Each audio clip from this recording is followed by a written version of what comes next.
जिस गन्ने से गुड़ इतना काला होता है उसकी चीनी इतनी सफेद कैसे हो गई? केमिकल्स उसमें डाले जाते हैं। और मैं एक चीनी मिल के अधिकारी जो मैनेजर है, मैं उनकी बात आपको बता रहा हूं। उन्होंने कहा कि मुझे लगभग 12 साल हो गए चीनी मिल में काम करते हुए, और जब से मैंने काम करना शुरू कर दिया चीनी मिल में, तभी से मैंने घर में चीनी लाना ही बंद कर दिया। मैं तब से अपने बच्चों को चीनी खिलाता ही नहीं हूं, जबकि नौकरी से सैलरी वहीं से मिलती है, मगर चीनी नहीं। मैंने कहा कि आखिर कौन सी घटना घटी जिसके कारण से आपने ऐसा किया? तो उन्होंने बताया एक छोटी सी घटना, कि चीनी मिल में जो ये पानी निकलता है ना चीनी के बनने के बाद, उस प्रोसेसिंग में जो पानी निकलता है, उस पानी में वो सारा केमिकल भी मिक्स रहता है, और उस पानी को चीनी मिल वाले लोग अक्सर एक टंकी में जमा करके रखते हैं। ये सभी चीनी मिल वालों के पास में होता है, आप भी कभी जाएंगे तो आपको भी पता चलेगा। वो टंकी में वो पानी रखा जाता है, लेकिन रोज रोज प्रोसेसिंग हो रहा है, रोज चीनी बन रही है, रोज बहुत सारा पानी आ रहा है, तो आखिर कब तक? एक टंकी की क्षमता है ना, कितने दिनों तक वो टंकी खाली रहेगी? भर जाती है, भरेगी तो फिर क्या करेंगे? खाली करना है। तो क्या किया था चीनी मिल के लोगों ने? सोचा कि छोड़ो ना, अब कहां जाएंगे उसको फेंकने के लिए कहीं दूर, क्योंकि अब उतनी बड़ी टंकी जिसमें हजारों गैलन पानी है, उसके लिए ट्रांसपोर्ट में कितना खर्च आएगा, तो बेहतर होगा रात के अंधेरे में कहीं खेत में डाल देते हैं।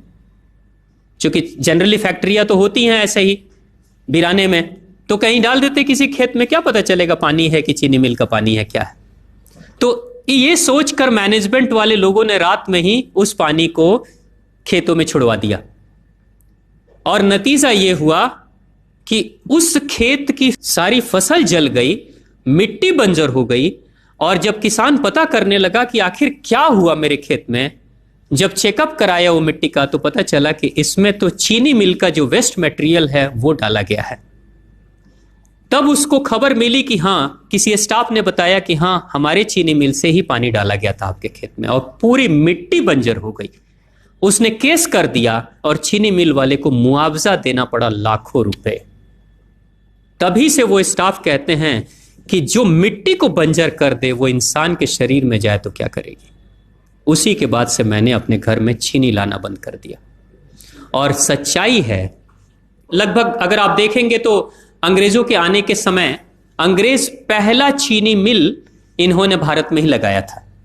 पहला चीनी मिल भारत में ही अंग्रेजों का लगा, और अंग्रेजों ने चीनी की शुरुआत की। भारत के लोग गुड़ खाते थे, चीनी नहीं खाते थे, उन्होंने बहिष्कार किया, बिल्कुल नहीं। लेकिन चीनी और चाय पत्ती दोनों के लिए लोगों को तैयार किया गया था। चाय पिला पिला कर फ्री में चीनी के लिए तैयार किया गया, और चाय के लिए भी तैयार किया गया।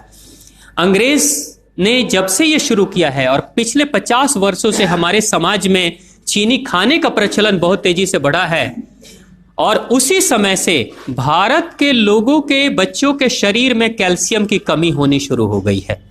अगर कोई मां, अगर कोई बहन जो गर्भवती हो, गर्भकाल के दौरान अगर चीनी का सेवन अगर कोई बहन कर रही हो, तो चांसेस ज्यादा होते हैं गर्भपात होने के। कोई मां अगर बच्चे के जन्म से पहले 1 साल पहले से ही चीनी छोड़ दे और सामान्य भोजन करे, अपना ही दूध बच्चे को पिलाए, और कम से कम 5 साल तक बच्चे को चीनी ना खिलाए, खुद को चीनी ना खिलाए, उस बच्चे को कभी भी ऑस्टियोपोरोसिस की समस्या नहीं हो सकती। कैल्शियम की कमी उसके शरीर में कभी नहीं होगी। चीनी जब जाती है आपके शरीर में, तो बाहर जब निकलती है तो अकेले नहीं निकलती, कैल्शियम लेकर निकलती है। चीनी कैल्शियम लेकर निकलती है, हड्डियों को गलाकर निकलती है। और जिसके शरीर में कैल्शियम की कमी हो जाती है, उसके शरीर में मैग्नीशियम, पोटेशियम, आयरन सबकी कमी हो जाती है। कैल्शियम वो तत्व है कि जिसके शरीर में कम हो जाए, सारे तत्व कम हो जाएंगे। और कैल्शियम की कीमत पे चीनी हम खाते हैं। भारत, पाकिस्तान, बांग्लादेश, नेपाल, ऐसे कुछ देशों के अलावा दुनिया के बहुत सारे ऐसे राष्ट्र हैं जहां चीनी का इस्तेमाल ही नहीं होता। आज भी चीनी खाते नहीं, बहुत सारे देश नहीं खाते बिल्कुल। आप गुड़ खाया करिए, वो ज्यादा बेहतर है, चीनी को छोड़िए।